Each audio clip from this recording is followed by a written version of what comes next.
title with 2 words, and both of the words are resonant. Unassisted, which is a big deal, and most important, living. It's called Ageless Homes for Later Life because many of the boomers that we've focused on plan to stay in these homes for as many years as they possibly can. Later life will change. People come, people go, people get sick, things change. But the homes that you'll see in this book are flexible enough to change along with the residents. And we like to think that this is one of the main selling points of the book, that it speaks about home as a place where you can shape your surroundings as your own life changes as you get older. So without any further ado, why don't we show you 1 or 2 of the images at the very beginning of the book. The first section that we want to focus on, and we'll do the book is divided into 6 sections. I think we're just going to look at maybe 1 or 2 projects in each of the sections to give you a flavor for what went into this book. And we'll mention also that the book involved interviews with homeowners and also with architects, 33 American architects, from all over the nation. And we've grouped them according to the pathways or the lifestyles that seem to be emerging as boomers move into old age. And the first is what we call Bistro Living, which means the desire to downsize, but to not give up the verve or the sophistication of life. Bistro living often involves downsizing and moving back into the city to a loft or a townhouse. Now, believe it or not, this first project is from Des Moines, Iowa. And what you see out the window up there is the Des Moines, Iowa skyline. Who would have thunk? Who would have thunk? But this has been built in a gentrifying part of Des Moines. It's a green, sustainable part of Des Moines. Below this building, this was a converted loft and factory space, and it now overlooks a park where there's baseball and hiking trails.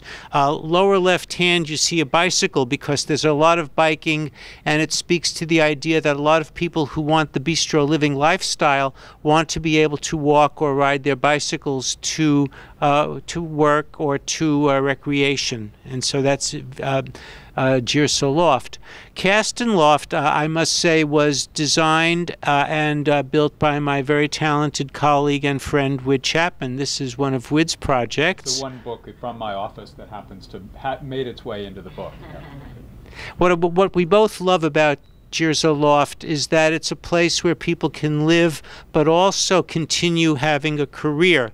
One of the, it's a man and woman, and the woman is an art dealer, and what you see in the lower right-hand corner are photos or images she sells. This is her office and her studio, so she showcases the work of photographers and artists, and she sells from home.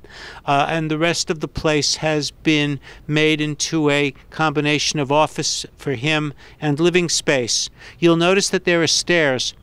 And Whit and I both want to address that because people say, how can there be stairs in homes for older people? And you'll notice that many of the homes that we showcase in the book do have stairways. I'm going to turn it over to Whit to talk about this for just a minute. Well, I think, as Jeff said, you're going to see a lot of homes with stairs. And I think it's also important to note that we are looking at 65-year-olds, approximately, and they're not 75, they're not 80. They certainly are thinking about aging in place, and you'll see homes that have future elevator shafts. You'll see homes that have walls prepped for handrails. In this case, there actually is, and you can barely see it.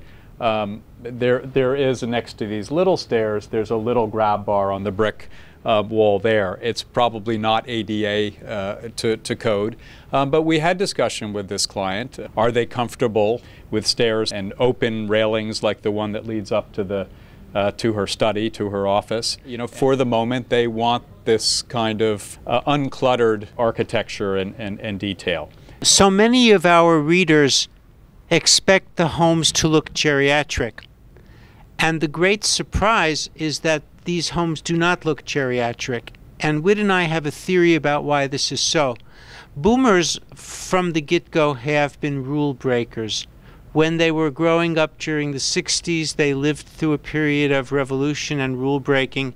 And now, even in older age and later life, they are shaping rules to meet their own needs, so that there will be homes that have grab bars in the toilet, let's say, but also stairways. So boomers are doing it their own way.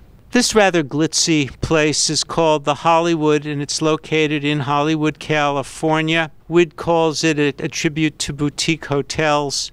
It's apartment living in the center of Hollywood, California.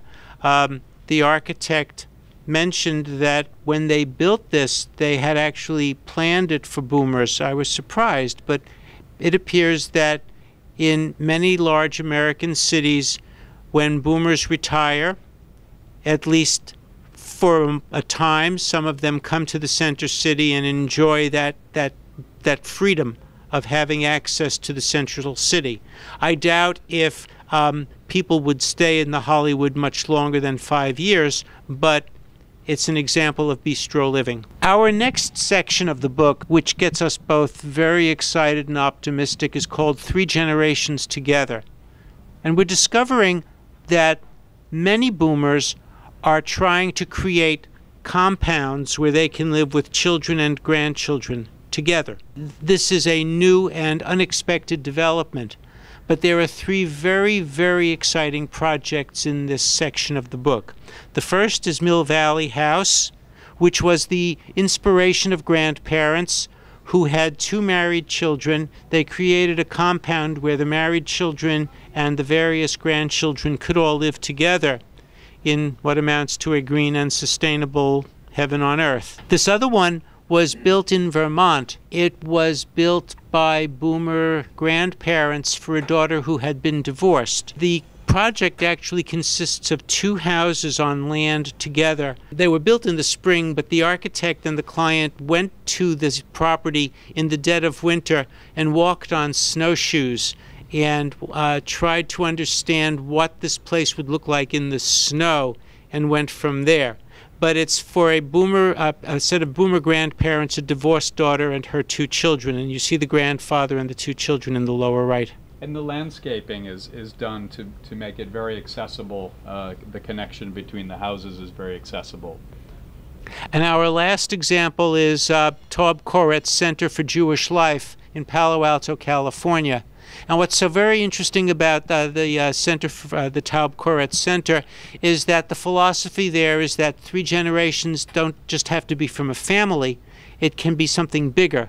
So Taub Koretz is open to people from 3 generations, people who are of the age of grandparents, adults, and then younger children. It's a remarkable place. It's very family-oriented. It creates a sense of community. People move there even without family, and they find themselves being welcomed. And the message is that as you move into later life, it is possible to live in a multi-generational context. As we look around the room, we see so many friends and so many people who make us very happy that we could write a book like this. So we wanted to thank you all for turning out.